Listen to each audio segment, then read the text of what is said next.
Hello दोस्तों, स्वागत करते हैं आपका हमारे चैनल आध्यात्मिक मार्ग पर। दोस्तों, आज की इस वीडियो में हम जानेंगे श्री खाटू श्याम बाबा से जुड़ी प्रचलित कथा के बारे में।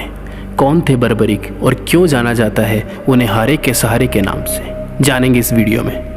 दोस्तों, वीडियो शुरू करने से पहले कृपया हमारे चैनल को सब्सक्राइब करना ना भूलें। तो ज़्यादा समय न गवाते हुए शुरुआत करते हैं आज की कथा की। जय श्री श्याम। दोस्तों, बर्बरिक भीम के पौत्र व घटोत्कच के पुत्र थे। बर्बरिक बाल्यकाल से ही तेजस्वी स्वभाव के थे। उन्होंने अपनी माता से युद्ध नीति एवं शास्त्रों का प्रयोग करना सीखा था। एक बार उन्होंने अपनी दादी हिडिंबा से मोक्ष प्राप्ति के बारे में पूछा। हिडिंबा ने उन्हें बताया कि मुक्ति पाकर मनुष्य जीवन एवं मरण के चक्कर से मुक्त हो जाता है, इसे ही मुक्ति कहा जाता है। इस पर बर्बरिक हिडिंबा से पूछते हैं कि मुक्ति प्राप्त करने का सबसे सरल उपाय क्या है। तो हिडिंबा कहती है कि यदि कोई भगवान के हाथों मरता है तो वह उनके परम धाम को प्राप्त होता है और उसे मुक्ति मिल जाती है। तो बर्बरिक कहते हैं कि वह श्री कृष्ण के साथ युद्ध करके उनके हाथों मरकर मुक्ति को प्राप्त कर लेंगे। तो माता हिडिंबा कहती है कि भगवान किसी को अकारण नहीं मारा करते, वे तुमसे युद्ध क्यों करेंगे। तो इस पर बर्बरिक कहते हैं कि मैं घोर तपस्या करके महान अस्त्रों को प्राप्त करूंगा और श्री कृष्ण को मुझसे युद्ध करने के लिए विवश कर दूंगा। इसके बाद बर्बरिक ने घोर तपस्या की, जिससे प्रसन्न होकर उन्होंने नवदुर्गा स्वरूप के दर्शन प्राप्त किए और ऐसी शक्ति प्राप्त की जिसे तीनों लोकों में कोई नहीं हरा सके। ये शक्तियाँ प्राप्त करने के बाद भी बर्बरिक ने अपनी तपस्या जारी रखी और सिद्ध माता को प्रसन्न किया और सिद्ध माता से उन्हें 3 बाण प्राप्त हुए और उन्होंने कहा कि इन बाणों के द्वारा तुम किसी भी युद्ध में विजय प्राप्त कर सकते हो। साथ ही बर्बरिक ने उनसे ऐसा वरदान प्राप्त किया कि वह दीन दुखियों का सहारा बन सके एवं उनकी सहायता कर सके। इसके बाद जब महाभारत का युद्ध प्रारंभ होने जा रहा था तो बर्बरिक ने भी युद्ध में भाग लेने का निश्चय किया। जब बर्बरिक रणभूमि की ओर जा रहे थे तो भगवान श्री कृष्ण ने ब्राह्मण का वेश धारण करके बर्बरिक से पूछा कि वह कौरवों एवं पांडवों में से किस पक्ष की ओर से युद्ध में भाग लेने जा रहे हैं। तो इस पर बर्बरिक ने कहा कि जो पक्ष कमज़ोर पड़ता दिखाई देगा वह उसी पक्ष की ओर से युद्ध करेंगे और एक पल में ही इस युद्ध को समाप्त कर देंगे। तो भगवान श्री कृष्ण कहते हैं कि तुम्हारे तर्कस में तो केवल 3 ही बाण हैं, तो तुम इस महान युद्ध को कैसे जीतोगे। तो इस पर बर्बरिक कहते हैं कि इस महान युद्ध को जीतने के लिए मेरा एक ही बाण पर्याप्त है। फिर बर्बरिक अपनी शक्ति का प्रमाण देने के लिए कहते हैं कि वह पीपल के पेड़ के सभी पत्तों पर एक ही बाण से प्रहार कर सकते हैं। तो इस पर ब्राह्मण के वेश में श्री कृष्ण बर्बरिक की शक्तियों की परीक्षा लेते हुए एक पत्ते को अपने पैर के नीचे छुपा लेते हैं। फिर बर्बरिक पीपल के पेड़ की ओर अपना बाण छोड़ देते हैं। बाण सभी पत्तों को भेदते हुए श्री कृष्ण के पैर की ओर बढ़ता है और श्री कृष्ण अपना पैर पत्ते से हटा लेते हैं और बाण उस पत्ते को भेदते हुए पुनः बर्बरिक के तर्कस में आ जाता है। यह दृश्य देख श्री कृष्ण के मन में चिंता उत्पन्न हो जाती है। यदि बर्बरिक पांडवों की ओर से युद्ध लड़ते हैं तो कौरव पक्ष कमजोर पड़ जाएगा। फिर यदि बर्बरिक कौरव पक्ष की ओर से युद्ध लड़ना प्रारंभ कर देंगे तो पांडव पक्ष का विनाश हो जाएगा। इस तरह कौरव एवं पांडव दोनों का अंत हो जाएगा और अंत में केवल बर्बरिक बचेंगे।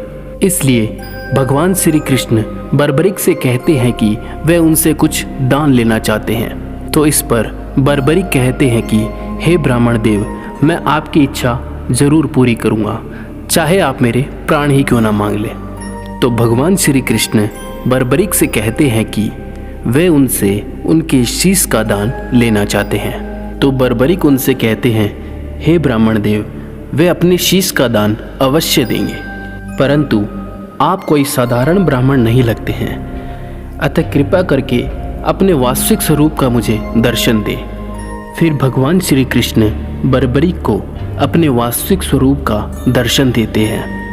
वास्तविक स्वरूप के दर्शन करने के पश्चात बर्बरिक श्री कृष्ण को प्रणाम करते हैं और फिर श्री कृष्ण के द्वारा बर्बरिक का शीश दान लिया जाता है। शीश दान देने के पश्चात बर्बरिक का मस्तिष्क भगवान श्री कृष्ण से कहता है कि वह परम धाम को प्राप्त करने से पहले इस महान युद्ध को देखना चाहते हैं। तो इस पर श्री कृष्ण कहते हैं कि तुम्हारा यह शीश सदैव जीवित रहेगा और साथ ही तुम इस संपूर्ण युद्ध को देख सकोगे।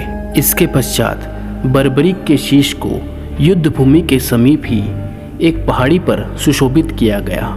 इसके पश्चात बर्बरिक ने संपूर्ण महाभारत का युद्ध देखा जिसमें पांडवों की विजय हुई।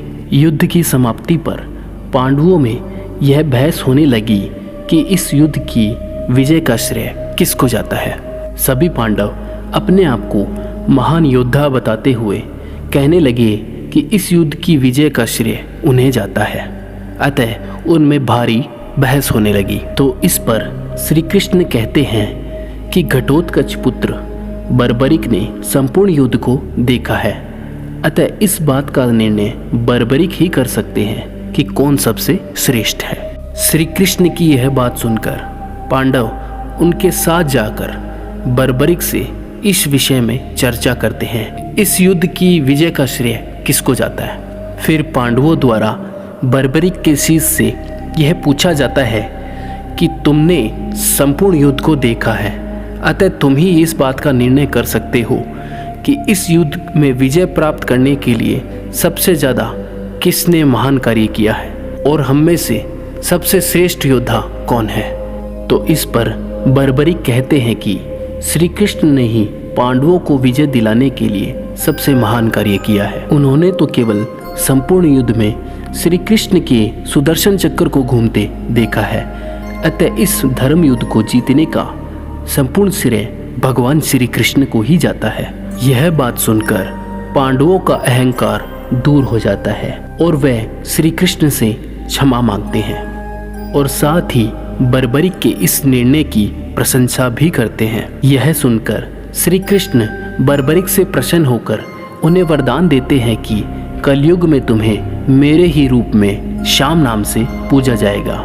जो तुम्हारी आराधना करेगा उसका कल्याण होगा और तुम युगों युगों तक हारे का सहारा कहलाओगे।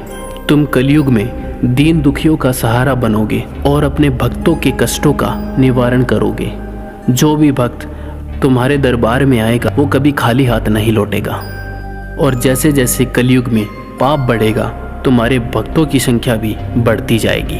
तो दोस्तों, इस तरह बर्बरिक को श्याम नाम से पुकारा जाने लगा और साथ ही उन्हें हारे के सहारे के नाम से भी जाना जाता है, क्योंकि वो अपने भक्तों के दुख हर लेते हैं। दोस्तों, कलयुग में राजस्थान के खाटू नगर में बर्बरिक का शीश खुदाई के दौरान प्राप्त हुआ, इसलिए वहाँ उनका भव्य धाम बनाया गया और उन्हें खाटू श्याम के नाम से पुकारा जाने लगा। दोस्तों, तभी से खाटू श्याम जी के भक्तों की संख्या में वृद्धि होने लगी और आज वर्तमान में लाखों श्रद्धालु देश विदेश से खाटू श्याम के दर्शन के लिए खाटू जाते हैं। तो दोस्तों, यह थी कहानी श्री खाटू श्याम जी की। दोस्तों, आज की इस वीडियो में बस इतना ही।